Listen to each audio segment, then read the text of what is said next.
साथ में प्रधानमंत्री जो नरेंद्र मोदी की मन की बात कार्यक्रम, आज मेरी भी छुट्टी थी और मंत्री जी भी अपने पैतृक गांव खरक में आए और पूरे कार्यकर्ताओं के साथ मन की बात सुनी है। लेकिन हमारे मन की बात जो युवा मेरे से पूछते हैं वो सारे सवाल आज मंत्री जी से करें। मंत्री जी नमस्कार। राम। मंत्री जी गांव में आज आए हो आप भी और हम भी आज गांव में हैं। मेरा पहला सवाल युवाओं के लिए, और आप युवाओं को आपसे बहुत ज़्यादा उम्मीद है। जिस प्रकार सरकार ने पिछले 10 सालों में बहुत अच्छे तरीके से भर्ती करी है, आप तीसरी बार हम तो ये कहेंगे मंत्री बनने जा रहे हैं, तो युवाओं के लिए पहली प्राथमिकता क्या रहेगी? देखिए, युवाओं के लिए हमने 10 साल में हरियाणा प्रदेश में 2014 में जब भारतीय जनता पार्टी की सरकार बनी और उस वक्त हमारे मुख्यमंत्री यशस्वी श्री मनोहर लाल जी ने मुख्यमंत्री पद की शपथ ली, तो मुख्यमंत्री बनते ही एक नारा दिया था, हम प्रदेश में जीरो टॉलरेंस की नीति अपना करके और बिना भेदभाव के हम नौकरियां देंगे मेरिट आधार पर, और वो दी। 10 साल में उसका आंकड़ा 1,41,000 जो है नौकरियों का आंकड़ा पहुंचा। बीच बीच में कुछ रुकावटें आई, फिर भी हमने 10 साल में 1,41,000 नौकरियां बिना भेदभाव के, बिना पर्ची खर्ची के 36 बरादरी में हमने नौकरियां। तो मंत्री जी ने बताया कि ये बिल्कुल सच्चाई है, क्योंकि हम इस क्षेत्र से जुड़े हुए हैं। लगभग 1.5 लाख युवा जो है बिना खर्ची और बिना पर्ची के जो है नौकरी लेने में कामयाब हुए, और भविष्य में भी ऐसी जो है सरकार की योजनाएं हैं। मंत्री जी एक सवाल और है, क्योंकि अब जैसे ही आप मंत्री बने तो पूरे हरियाणा का ही जो है आपके ऊपर जिम्मेदारी आ गई है। अब कई जो विपक्षी लोग हैं वो कह रहे हैं कि मंत्री जी कहीं दूसरी जगह से चुनाव लड़ने की तैयारी में, ये क्या कहना नहीं, ये निराधार बात है। ये बात कोई मायने नहीं रखती। मैं दूसरी जगह क्यों जाऊं जब मेरा अपना घर मजबूत है, मेरा अपना घर जो है इतना वोट बैंक का धड़ा है, तो मैं दूसरे घर में जाने की मुझे क्या हो सकता है। मैं चुनाव लड़ूंगा, भवानी खेड़ा से ही लड़ूंगा। यदि अगर संगठन का आशीर्वाद हुआ, मुझे टिकट मिली तो यहीं से चुनाव लड़ूंगा, और ये मैं आपके चैनल के माध्यम से बताऊँगा शर्मा जी।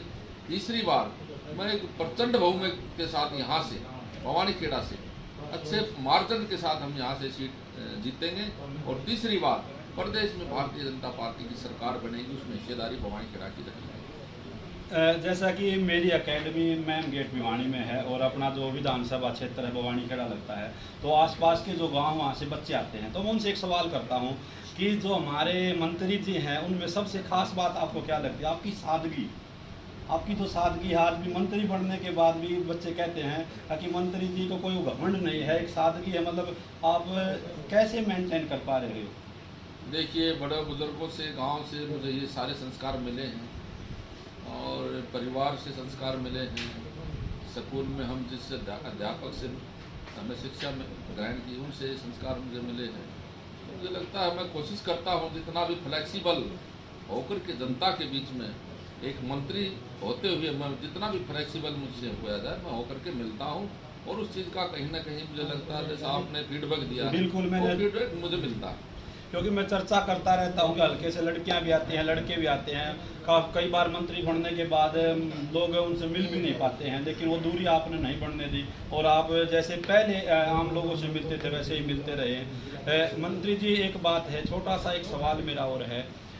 जैसे हमारे ये कौशल रोजगार वाले जो आपने पक्के करे हैं, ये कई बच्चों के सस्पेंस है कि पूछते सर इसमें क्या रहा, ये क्लियर हुआ या नहीं हुआ, इसमें आप क्या कहना चाहोगे? देखिए, हमने पूरे देश भर में, मैं पूरे देश की बात करूँ जी जी शर्मा जी, पूरे देश में एक हरियाणा प्रदेश ऐसा पहला राज्य है, ऐसा पहला राज्य है जहाँ ये पॉलिसी लागू की है माननीय नायब सैनी जी हमारे मुख्यमंत्री जी ने, और कैबिनेट में हमने उसको मोहर लगा करके महामहिम राज्यपाल जी के यहाँ भेज दिया, उसका कानून भी बन गया।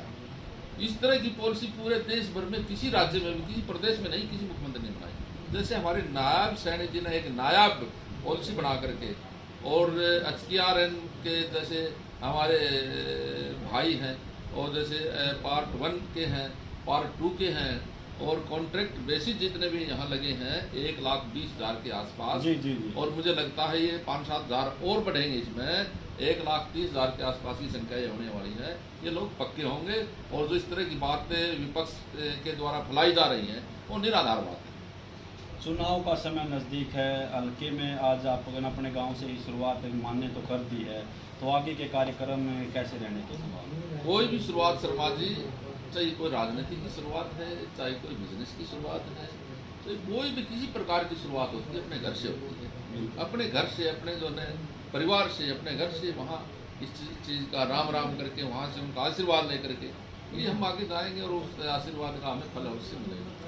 गांव की बहनें थी, रक्षाबंधन का पर्व था और आपने जो तोहफा दिया है, लड़कियों का जो कॉलेज बनवाया अपने गांव में, हम दोनों एक गांव के हैं साथियों से जो सुन रहे हैं, क्योंकि बड़ा अच्छा लगता है। हमारी बहनें जो थी बाहर पढ़ने जाती थी, बड़ी परेशानी होती थी, उसके लिए सभी बहनों की तरफ से मंत्री जी आपका बहुत बहुत धन्यवाद।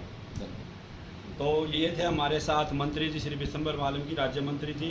प्यारे साथियों, ये वीडियो एक गांव के हम दोनों गांव के हैं, और लेकिन जो मंत्री जी की सादगी है उसके हम दीवाने हैं, और उनके जो कार्य करने की जो शैली है, गांव के अंदर चाहे पानी की सुविधा हो, चाहे कॉलेज की सुविधा हो, सभी वो जो सार्वजनिक कार्य है। देखो, इस सरकार में रोजगार लेने के लिए आपको पढ़ाई जरूर करनी पड़ेगी, और जो मंत्री जी ने बता दिया, और हम भी कोचिंग चलाते हैं, तो ऐसे गरीब मंत्री जी, ऐसे गरीब बच्चे लगते हैं, मतलब SI की वैकेंसी भी, जो रेडी चलाने वाले का बच्चा है, और जो सब्जी मंडी में दुकान पे जो काम करते हैं उनके बच्चे हैं, उन आने वाले जो युवा, उनके लिए एक छोटा सा संदेश आप क्या देना चाहते हैं? देखिए, मैं युवाओं के लिए संदेश दूंगा, ये संदेश मेरी तरफ से रहेगा।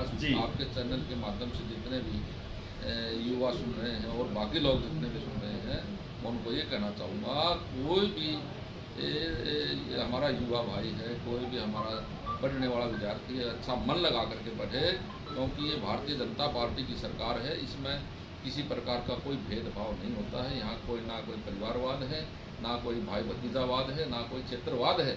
यहाँ जो बच्चा पढ़ करके मेरिट में आएगा, किसी भी बरादरी का हो, 36 बरादरी में, वो नौकरी ज़रूर लगेगा, और वो नौकरी तभी लग सकता है जब हरियाणा प्रदेश में भारतीय जनता पार्टी की सरकार हो सकती है। नायब सैनी जैसे जो है मुख्यमंत्री इस प्रदेश के हो सकते हैं। मैं इन्हीं शब्दों के साथ आपके चैनल देखने वालों को मैं नमस्कार करता हूँ, प्रणाम करता हूँ। बहुत बहुत धन्यवाद मंत्री जी।